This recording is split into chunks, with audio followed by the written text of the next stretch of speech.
कभी तुमको ऐसा लगे, आप लोगों के जीवन में भी कभी ऐसा लगे कि मुझे भोलेनाथ जी का आज तक दर्शन नहीं हुआ, मुझे राम जी का आज तक दर्शन नहीं हुआ, मुझे आज तक भगवान कृष्ण का दर्शन नहीं हुआ, मुझे आज तक भगवान का दीदार नहीं हुआ, भगवान का दर्शन नहीं हुआ। तुम्हारे मन में अगर कभी ऐसा लगे तो एक बार 7 दिन का पूरा नियम ले लो। 7 दिन का पूरा नियम। कैसा नियम? सुबह से उठूंगा, सुबह से उठूंगी, मुख धोया ना धोया, कुछ खाया ना खाया, पलंग पर बस उठ के बैठी। जिसको अगर शंकर भगवान का, राम जी का, कृष्ण भगवान का, लोग कहते हैं क्या भगवान का दर्शन हो सकता है? 7 दिन का नियम धारण करो। सुबह उठो, पलंग पर उठते से ही सबसे पहले भगवान राम, कृष्ण या शिव जिसका तुमको दीदार करना है उसका 5 बार 7 बार नाम का उच्चारण करिए, उसको पुकारो। आप नहाए ना नहाए। एक पत्र कल आया था, दतिया की कोई माताजी ने लिखा था, पत्र बड़ा अच्छा था। उस पत्र से केवल दतिया वालों का नहीं, संपूर्ण जितने श्रोता कथा सुन रहे हैं सबके लिए उस पत्र में बात है। केवल एक दतिया वालों के लिए नहीं, संपूर्ण। उस पत्र में किसी ने, माताजी ने लिखा था, गुरुजी हमें ये पूछना है कि हम स्त्री हैं, हम नारी हैं, और स्त्री महीने में रजो धर्म से हो जाती है, रजस्वला हो जाती। कल का पत्र है वो, स्त्री रजो धर्म से हो जाती है, रजस्वला हो जाती है, रजो धर्म में आ जाती है महीने में। गुरुदेव उस समय पर वो ना मंदिर जा सकती है, ना भगवान के लिए कोई कार्य कर सकती है, ना वो कोई अच्छी जगह पर पहुंच सकती है।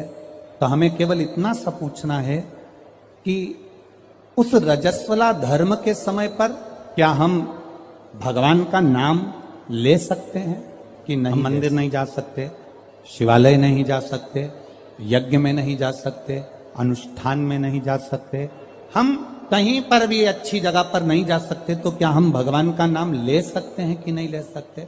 तो महाभारत का चरित्र उठाकर देखिए, द्रौपदी का 3 दिन जो धर्म, और दुशासन ने चीर खींचा, द्रौपदी का बाल पकड़कर दुशासन सभा में लेकर आ गया। 3 दिन का रजो धर्म है द्रौपदी का, और बाल पकड़कर दुशासन सभा में लेकर आया। और द्रौपदी ने सबसे निवेदन करा, द्रौपदी ने सबसे कहा, सबसे प्रार्थना करी, सबसे बोला, पर कोई साथ नहीं दिया।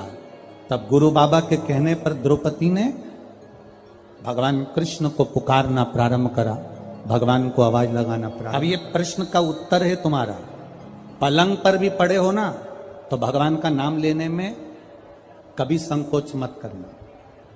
बीमारी में भी पड़े हो ना, भगवान का नाम लेने में कभी संकोच मत करना। बीमारी में, मल और मूत्र में भी पड़े हो तो भगवान का नाम लेने में कभी संकोच मत करना।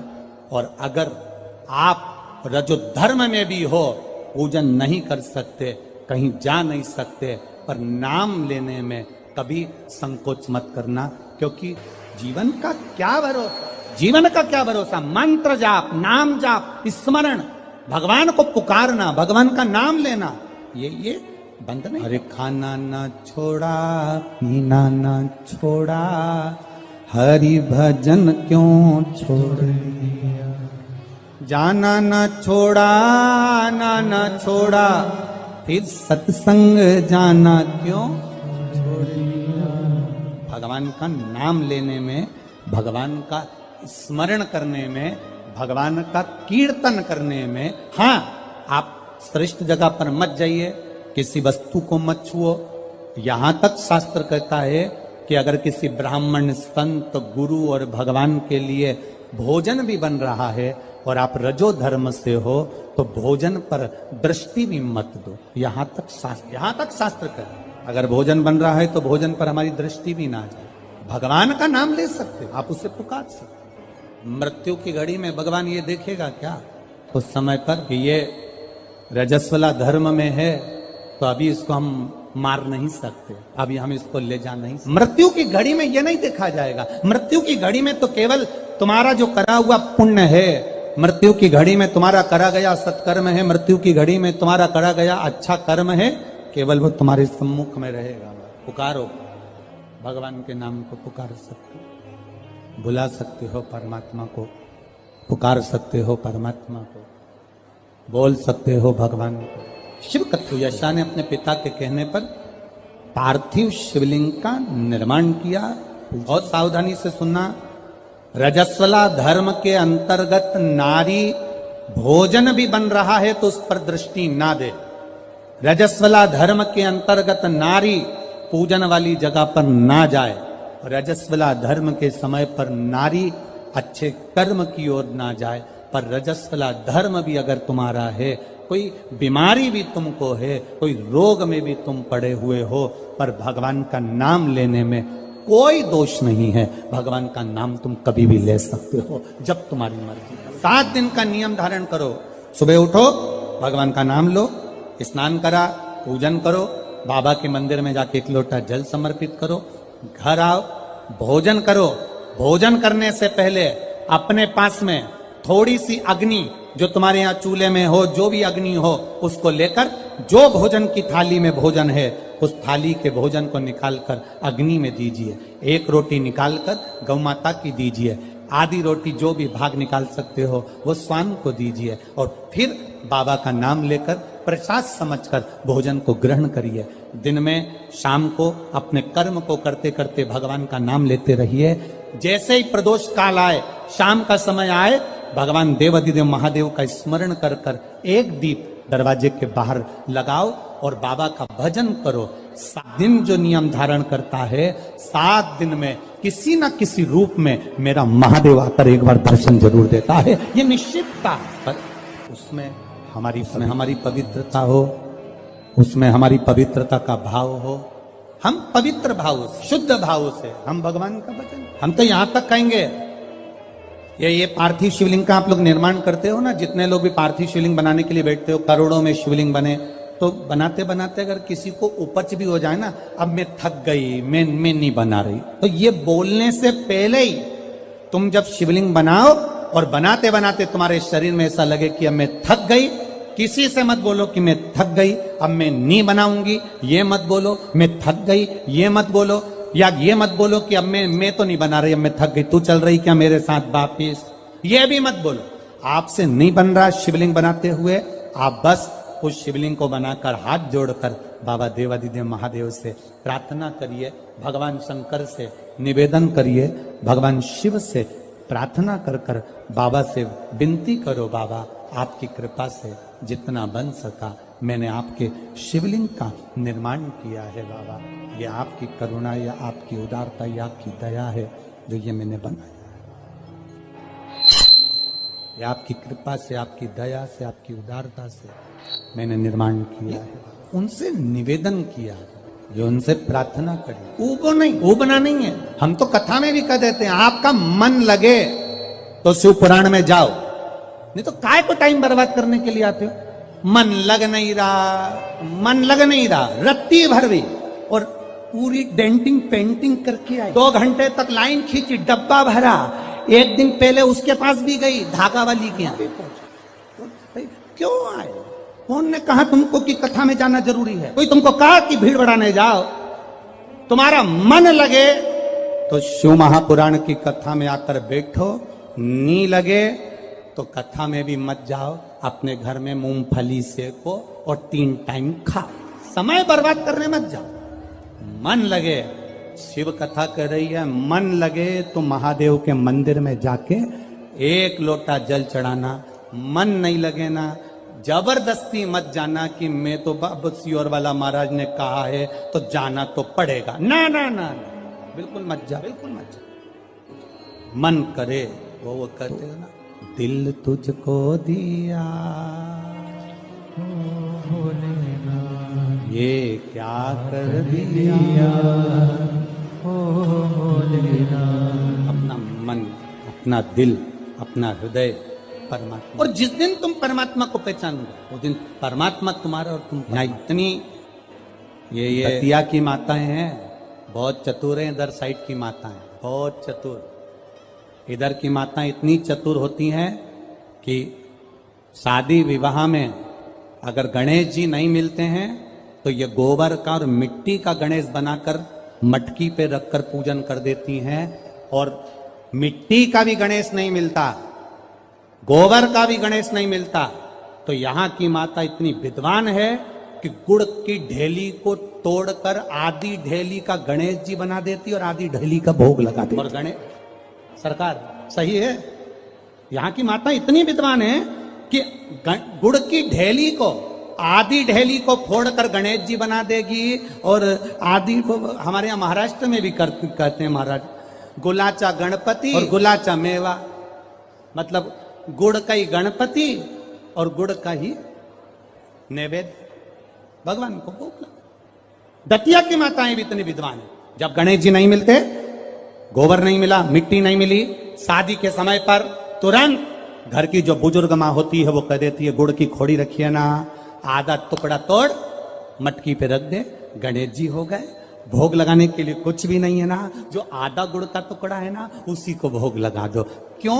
गुलाचा गणपति और गुलाचा नैवेद्य, भगवान गणेश भी यही है और भोग भी उनका यही। ये हमको बूढ़ी माता पहचान गई कि गुड़ की ढेली में गणपति है, और पूरे शादी में वो गुड़ का गणेश पुजाता रहा, पुजाता रहा, पुजाता रहा, और गणेश जी भी आशीर्वाद देते रहे, क्योंकि वो बूढ़ी माँ ने पहचान लिया कि मैं गुड़ की ढेली में भी हूं।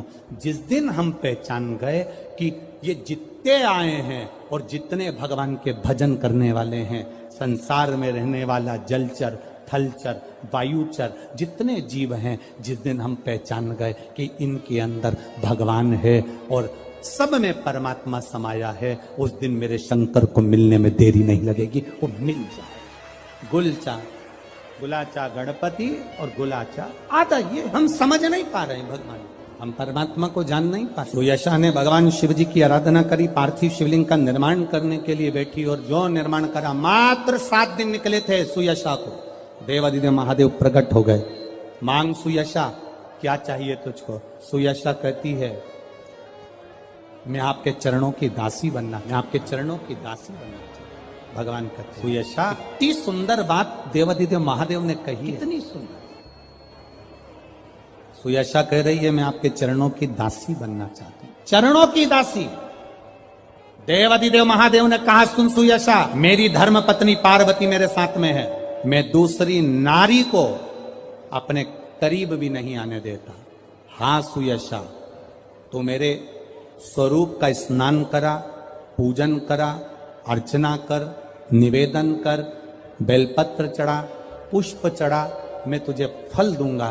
पर सुयशा, तू कहे कि मैं पार्वती जी का स्थान ले लूं, तू कहे कि मैं संगनी बन जाऊं, ये नहीं। सुयशा, ऐ सुयशा, संत, साधु, सन्यासी, तपस्वी, साधक, उपासक, भगवान शंकर कहते हैं संत, साधु, सन्यासी, तपस्वी, साधक, उपासक, अगर इनके सामने एक लकड़ी की स्त्री भी आ जाए ना, तो संत साधु को उसका स्पर्श तक नहीं करना चाहिए, वो श्रेष्ठ संत माना जाए। साधु वो तपस्वी, एक लकड़ी की भी स्त्री अगर कोई बनाकर सामने रख दे, उसका स्पर्श। आप लोगों को थोड़ा सा बुरा जरूर लगता है, पर महाराज जी हम जब सीहोर से चलते हैं तो एक फॉर्म भरवाते हैं, वहां से चलने पर एक फॉर्म भरवाते हैं। आज सुनते हैं तुलसी माता की चालीसा।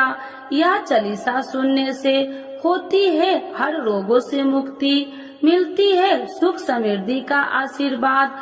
तो एक बार बोलिए प्रेम से विष्णु भगवान की जय, तुलसी माता की जय, भगवती माता की जय। श्री तुलसी महारानी करु विनय सिरनाय, जो मम हो संकट विकट दीजे मात नसाय। नमो नमो तुलसी महारानी, महिमा अमित न जाए बखानी। दियो विष्णु तुमको सम्माना, जग में छायो सुयस महाना। विष्णु प्रिय जय जयंती भवानी, तिहु लोक की हो सुख खानी। भगवत पूजा करे जो कोई, बिना तुम्हारे सफल न हो। जिन घर तब नहीं होए निवासा, उस पर करे विष्णु नहीं वासा। करे सदा जो तब नित सुमरन, ते ही के काज होए सब पूरन। कार्तिक मास महात्म्य तुम्हारा, जाको जानत सब संसारा। तब पूजन जो करे कुमारी, पावे सुंदर वर सुकुमारी। करे जो पूजा नित प्रति नारी, सुख संपत्ति से होए सुखारी। वृद्धा नारी करे जो पूजन, मिले भक्ति होवे पुलकित मन। श्रद्धा से पूजे जो कोई, भवनिधि से तर जावे सोई। कथा भागवत यज्ञ करावे, तुम बिन नहीं सफलता पावे। छायो तब प्रताप जग भारी, ध्यावत तुम्हि सकल चित्तधारी। तुम्हि मात यत्र तंत्र में, सकल काज सीधे होवे क्षण में। औषधि रूप आप हो माता, सब जग में तब यश विख्याता। देव ऋषि मुनि और तपधारी, करत सदा तब जय जयकारी। वेद पुराणन तब यश ज्ञाया, महिमा अगम पार नहीं पाया। नमो नमो जय सुख कारिणी, नमो नमो जय दुख निवारिणी। नमो नमो सुख संपत्ति देनी, नमो नमो अख काटन छेनी। नमो नमो भक्तन दुख हरनी, नमो नमो दुष्टन मद छेनी। नमो नमो भव पार उतारिणी, नमो नमो परलोक सुधारिणी। नमो नमो निज भक्तन उबारिणी, नमो नमो जन काज सवारिणी। नमो नमो जय कुमति नशावनी, नमो नमो सब सुख उपजावनी। जयति जयति जय तुलसी माई, ध्याऊ तुमको शीश नवाई। निर्जन जानी मोहि अपनाओ, बिगड़े काज आप बनाओ। करूँ विनय मैं मात तुम्हारी, पूरन आशा करूँ हमारी। शरण चरण कर जोड़ी मनाओ, निस दिन तेरे ही गुण गाऊं। करहु मात यश अब मोह पर दाया, निर्मल होए सकल मम काया। मांगू मात या वर दीजे, सकल मनोरथ पूरन कीजे। जानू नहीं कुछ नेम उचारा, क्षमहु मात अपराध हमारा। 12 मास करे जो पूजा, ताशम जग में और न दूजा। प्रथम ही गंगा जल मंगवावे, फिर सुंदर स्नान करावे। चंदन अक्षत पुष्प चढ़ावे, धूप दीप नैवेद्य लगावे। करे आचमन गंगा जल से, ध्यान करे हृदय निर्मल से। पाठ करे फिर चालीसा की, स्तुति करे माते तुलसी की। यह विधि पूजा करे हमेशा, ताके तन नहीं रहे कलेशा। करे मास कार्तिक का साधन, शोभे नित्य पवित्र सिद्ध होई जाई। है यह कथा महासुखदाई, पढ़े सुने सो भव तर जाई। यह श्री तुलसी चालीसा, पाठ करे जो कोई। गोविंद सो फल पावही, जो मन इच्छा होई। तो एक बार बोलिए प्रेम श्री विष्णु भगवान की जय, तुलसी माता की जय, भगवती माता की जय, सर्व देवी देवताओं की जय।